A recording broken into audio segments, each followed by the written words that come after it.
Hi folks, my name is Peter Taraka. I'm the manager of aircraft restoration here at the Intrepid. And I'm Kate Good. I'm an aircraft restoration specialist here at Intrepid.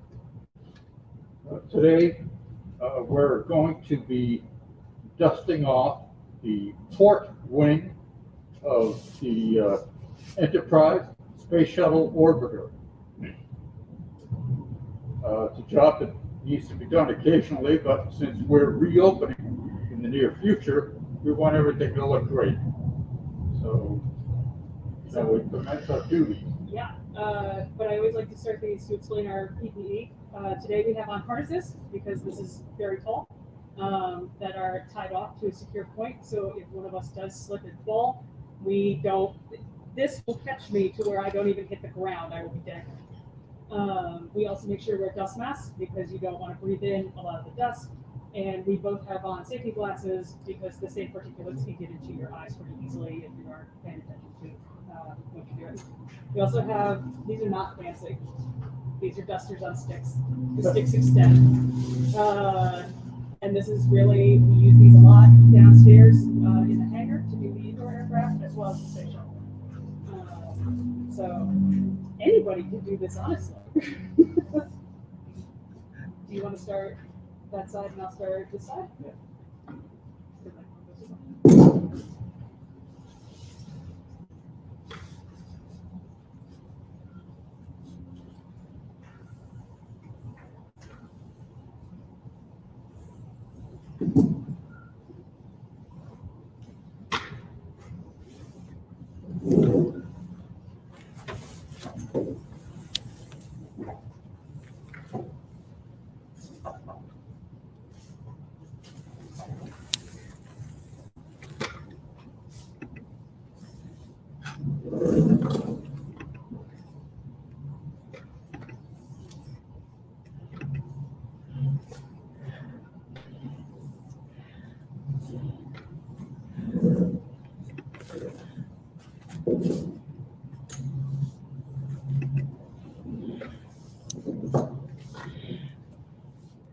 All right, Kate, first question. How often do you have to clean the wings?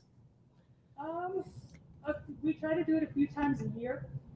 It's quite the process to get everything hooked up and get up here and make sure that we're able to do it while we're closed to the public, so it's usually very early in the morning.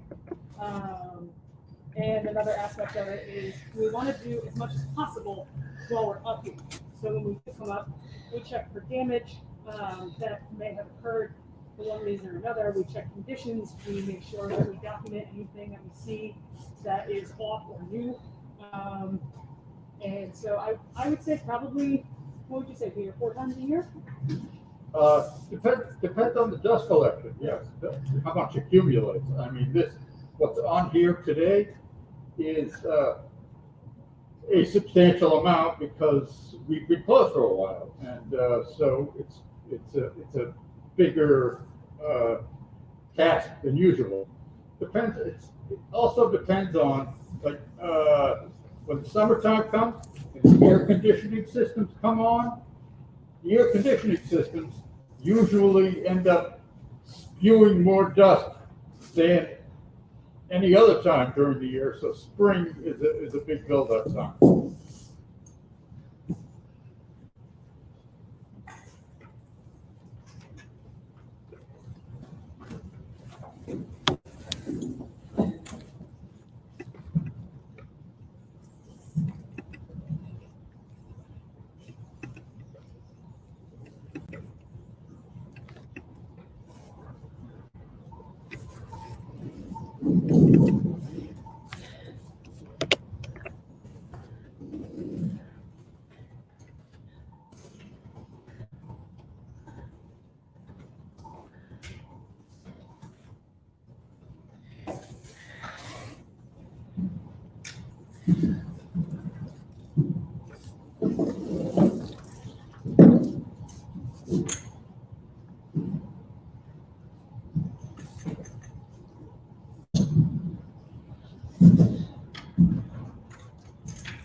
I don't know if you can see the amount of dust coming off here, but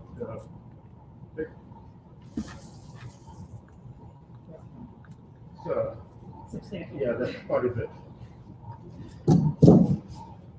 All right, we have our first question. Do you do the same work on aircraft inside the hangar of the museum? Yes, that's actually, we dust the inside the museum aircraft more. One, they're easier to get to. And two, because it's the same thing, you need to make sure that they stay clean and maintained. Dust buildup can eventually lead to some pitting. Depending on what's in the dust, it can scratch. There's a lot of different aspects that we need to make sure that we do across the board. So we do the same process, only we don't need the scissor lift, and we can usually use just ladders. And we use very similar dusting methods. And the same thing applies, as I was describing earlier, about how in the springtime, when the air conditioning systems come on, more dust tends to build up. Also, yeah, as Kate mentioned, they're much easier to get to, so it's like twice a week sometimes when it's really bad. And also, the flight deck aircraft are under close scrutiny by most of the visitorship. So that's another thing that we consider. Yeah, bonus for us, you guys can't really see up here most of the time. Yeah.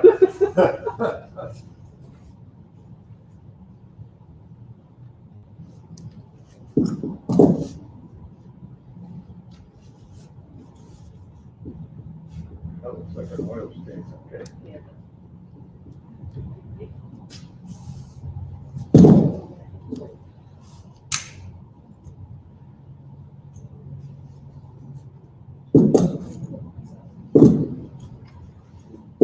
Stop.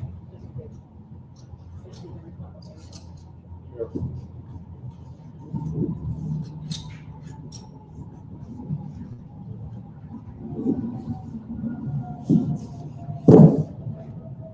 One of us will probably come up here later with an industrial vacuum cleaner, clean up these large dust bunnies that we are creating.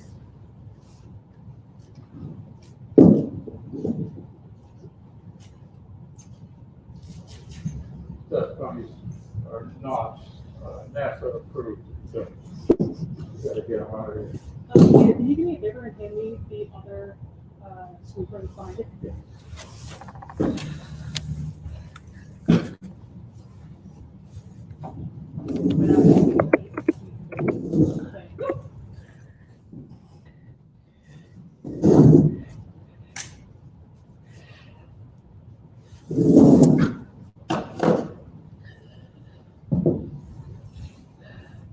Okay, we have another question. Do you ever get to go inside the Enterprise? We do, but for maintenance reasons, it's not for fun. The tallest ladder that we have, we actually go in underneath the landing gear. And I gotta tell you, there's nothing, I promise you, there's nothing inside. It was stripped before we even got it from Smithsonian. So when it arrived here, there's nothing in the cockpit, there aren't even dials. The inside, where there would be payload, there's not even wiring left. We have a little catwalk in there that allows us to make sure that everything is okay inside. Usually when we dust, we will also go in there. We kind of try and do the shuttle all at once because it is a bigger operation. That was kind of a dismal. It's not dismal, it's being honest. Well, yes, What do many you- things have been removed from the interior. It's a very cool. It's very cool. Yes, it is very cool. I do promise it is very cool. But it's not, okay, I'm being realistic. It's not what you would imagine inside a space shuttle to look like. You go in, and the first time I went in there was actually very jarring because of it being so empty. It seems even bigger. So, yes, Peter, you are correct. I made it very bland and bleak. Sorry.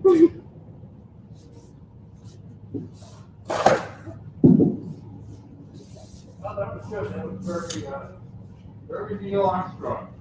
Just the fact.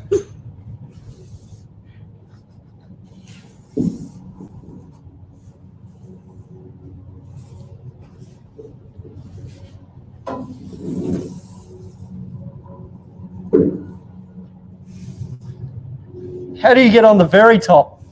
We don't.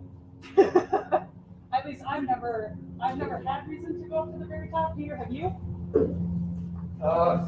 Actually, I can tell you a little story. After Superstorm Sandy, the first building that this was housed in, this is the second building. The first building collapsed. The hurricane knocked it down. And when that happened, we still needed to keep this precious artifact covered. So scaffolding was built around the entire machine, weatherproofing, a little temporary housing until we got this building built. And at that time, there was a little part up there that needed some maintenance, and every day for a couple of weeks, me and other members of the team had to climb stairs on the scaffolding 60 feet above the flight deck to do that repair. So yes, I've been one of the few that was able to see this thing from above.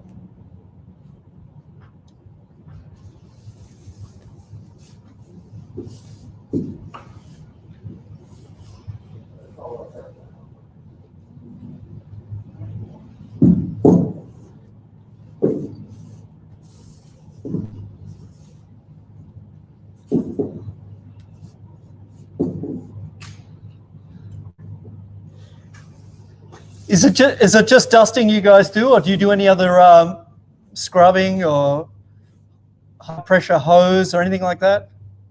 No, we can't really get high pressure things from this building. Since we can't really take it out, we can't do much with a true like deep cleaning with a spray washer or anything else because there's truly nowhere for it to go. We do the best that we can. We do hand wipe down places that you can really see well. Like I said, the biggest thing, honestly, is the dusting and getting the dirt off of here in general. Just what we're doing is making a significant difference in helping this structure to last longer.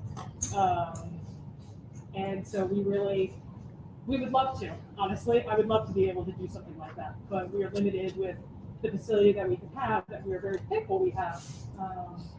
So we do our best from there. Well, I don't think it really needs that kind of, it's indoors.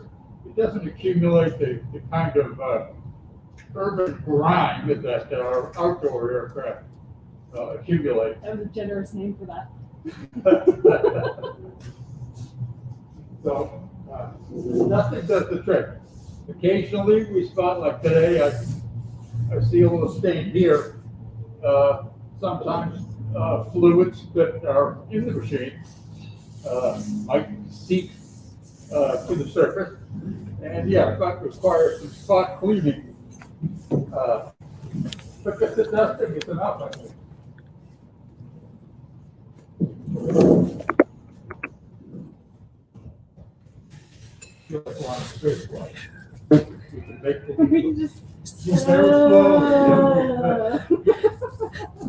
All right, we have a question from Harris.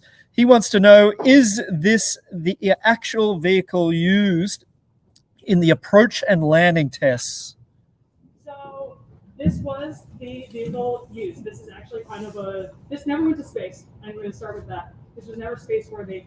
They had wanted to retrofit it before Challenger because new technologies came through, new materials to make it lighter weight, and it turned out that it was actually more expensive to retrofit this to be able to go into space than it was to build Challenger and the other shuttles as they came along. It did approach. It could go up on a specific 747 meant to hold the space shuttle on it. And they would, some of it was just trying to get different pressures right. A lot of it was actually unmanned, where it didn't necessarily come off of the 747. But once they started doing manned things, they did, so they could figure out approaches and just how the different forces would affect a vehicle this large. Because it's shaped like an airplane, but it's not. It's a very, I don't really know how else to describe it. The one thing about this that's kind of cool, the tires on it have been to space, even though the object is not. They needed new tires on, was it Discovery? Yeah. And so they borrowed them from Enterprise because they had perfectly nice tires on here.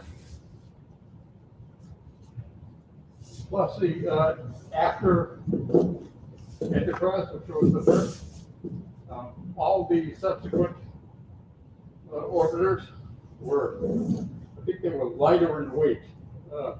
They discovered some parts of the internal structure that might have been a little bit overbuilt. And the point of a spacecraft, I mean, all the engineers, number one thought on their mind is, how can we make it lighter?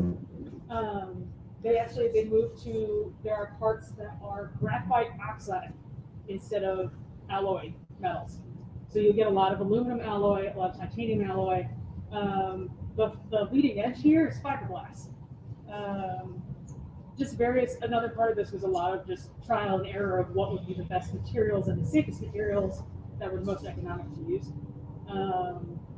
And with the weight factor, space shuttles are, once the landing gear is down, it doesn't go back until it's reset.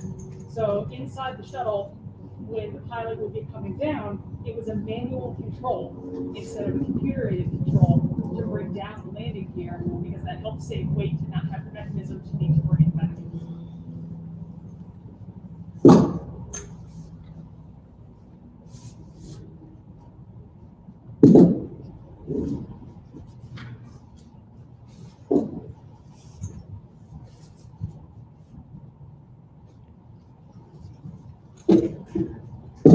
Man, being on the short leash today stinks. You know the good stuff.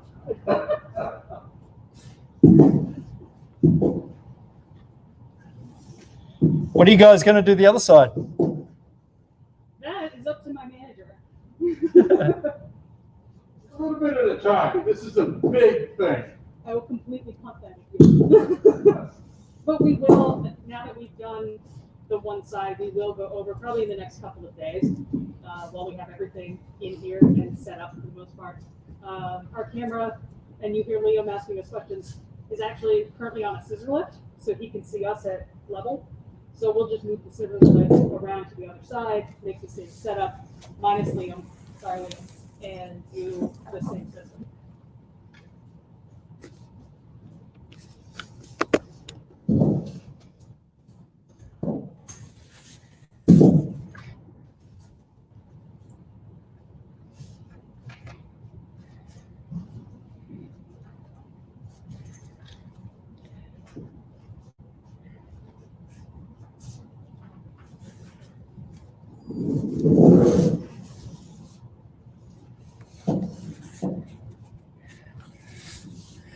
All right, guys, we got another question. How did the Intrepid acquire the Enterprise? In 2012, Enterprise was awarded to Intrepid from Smithsonian in DC at Udvar-Hazy, who now has Discovery. And Peter was here when the shuttle arrived. Do you have any? I'm sure you have information. Well, once the Smithsonian, once NASA decided to give the Smithsonian Discovery, and they already had Enterprise, I think, my personal opinion, Smithsonian was like, oh, all right, enough with the shuttles, you know. We only have X amount of room in this thing, so they decided to award the Enterprise, and it it was a lengthy process because a whole bunch of institutions around the country sought this baby. And yeah, lo and behold, we got it. And this big celebration here. And then came the challenge of where are we going to put it? And because, well, we had this great big flight deck, and it was delivered here. It came to Kennedy Airport, JFK Airport, on the back of the 747, the shuttle carrier aircraft, as Kate mentioned. And then it came here by barge. And another barge with a huge crane on it, parked next to that barge, picked up the shuttle, lowered it on our flight deck, and it was an awesome day. Yeah.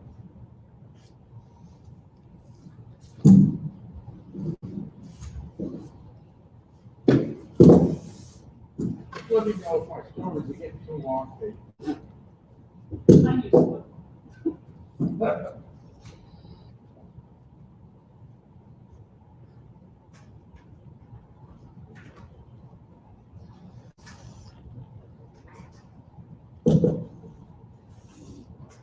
at this. It's like we figured it out. My tether is just long enough for me to get where I need to get. Yeah, I can't even, wait, can I touch that? Nope, look it, I can lean and not touch the wall.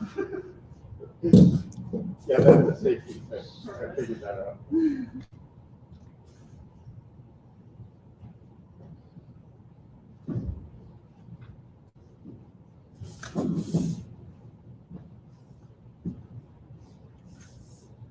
Who knew? I'm sweating. This is like a robot. It's really hot up here. Well, the lights aren't helpful.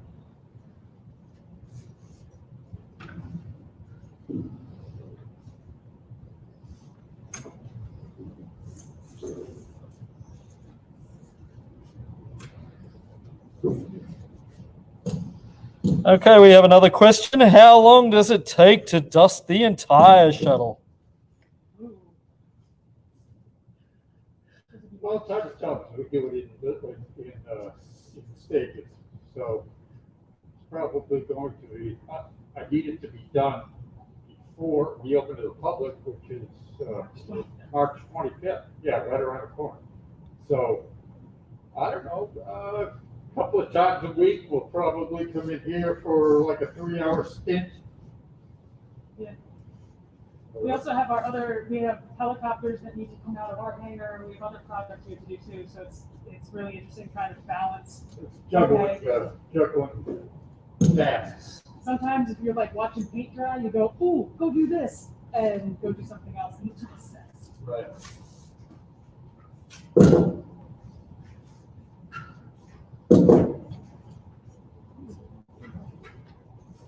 Shake this, just this.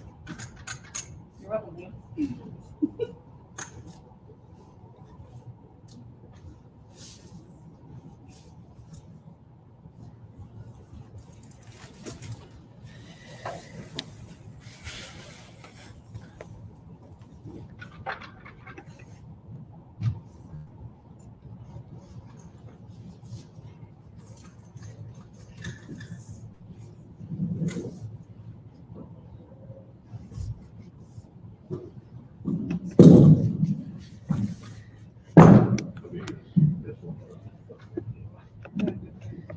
I realized my rookie mistake where I did this and then that. So if you just go right back where I was. I'm about to do the same thing. Rookie It's mistake. not so rookie.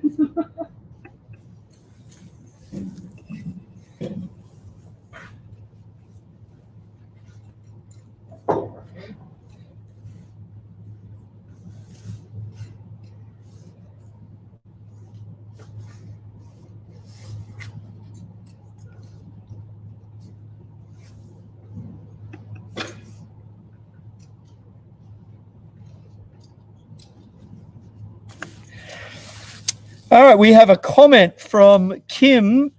Kim from NASA. I love that you are keeping one of my orbiters clean. Hi, Kim. I know, Kim. Kim, when you can, you gotta come visit. March 25th. Everybody come. Well, I think she's in Florida. She can still make it for March 25th. I think she started it. Kim, The Kennedy Space Center. Kim says, hi, Peter.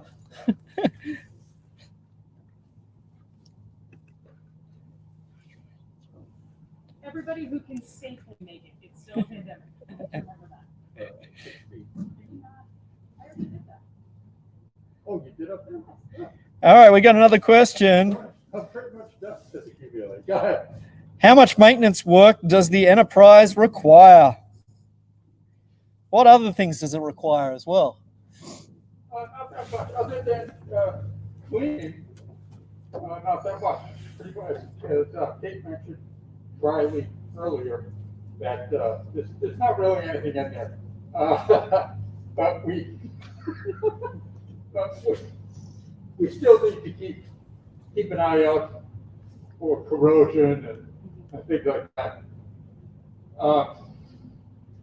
When I first came here, we took so much water, we pumped a huge amount of water out of the inside of the orbiter, because I think during the process of switching orbiters around down in DC, this may have had to spend some time outdoors while they were doing it. In parts of the machine, like, first of all, from here all the way up to the cockpit is just a big empty space inside. It's the cargo bay.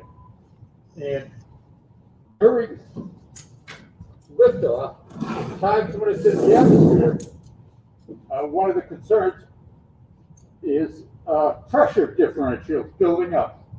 And one of the remedy for that was just that there's no reason, you don't even need windows. It's just a big open space. So this is open. Sadly, what I think that meant was, water buildup if it's raining, things like that. But all the water's out, so that's no longer a problem. Yeah, I think the most intense maintenance part was when I first got here and preparing it for display.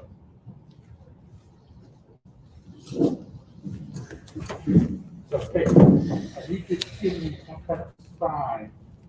It's like I'm going on too long with my description. Do I get, wait, where's that? I can use it as a hook, like the old timey just pull you off the stage.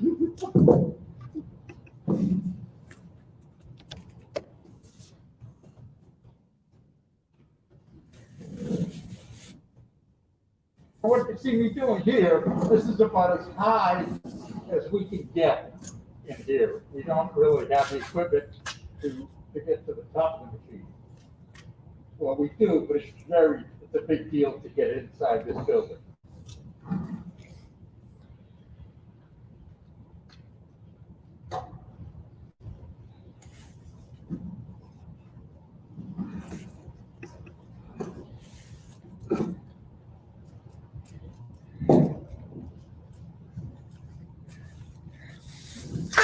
Oh yeah, Kim reminds us about the repair on the tail after Sandy. Ah, yes. Kim is aware of all the details. It was a fun repair. I think most viewers would probably be surprised at how this structure, when you take away exotic things like rocket engines and astronaut accommodations and things like that, it's essentially like your average commercial airliner that you'd see in terms of structure and ribbon patterns and things like that. So yeah, Kim, even a dummy like me could do that repair.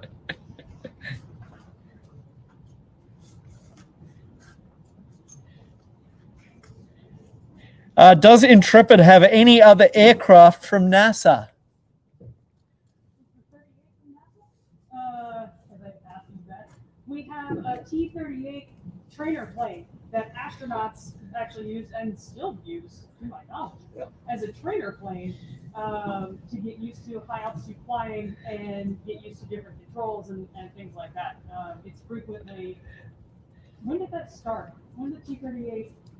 Oh, ever since the beginning of the program. So T-38 were in use before anyone thought of a space shuttle. So Space Shuttle was 1974 was when this started construction. So that's they've been doing them for a very long time. So the T-38 that we have is, we were very lucky to obtain it. Thank you, Eric. Thank you, Eric. Yeah. Always say thank you, Eric. Yes.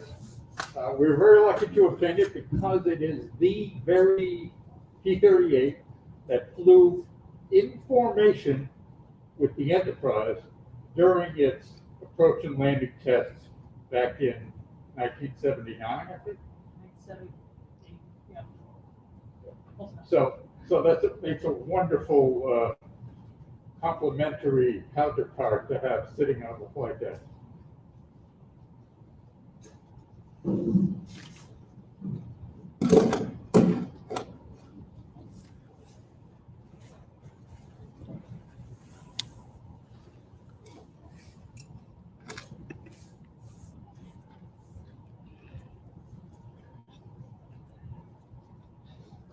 I think we're going to catch some flack, Kate, from the crew that cleans the floor of this building.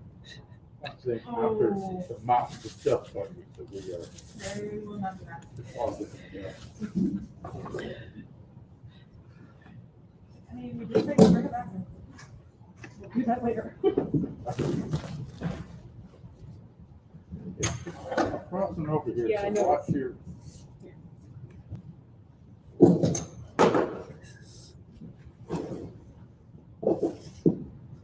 I really like that you're doing what I already did.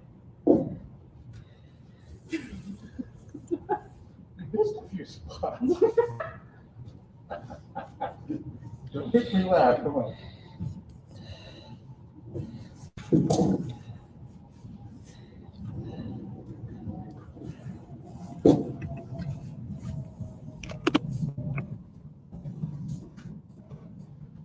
Did you do the leading edge? What did you do here?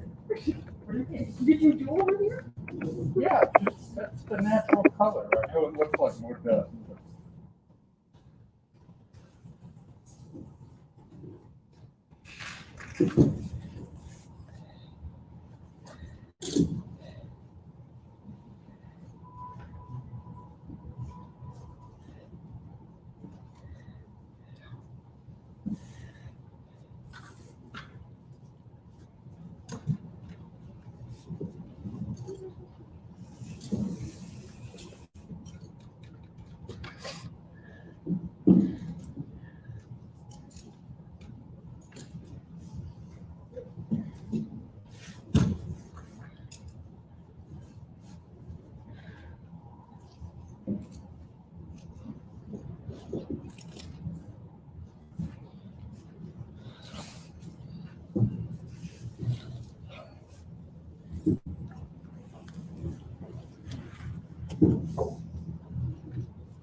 But I stole yours. I don't know why mine won't go longer.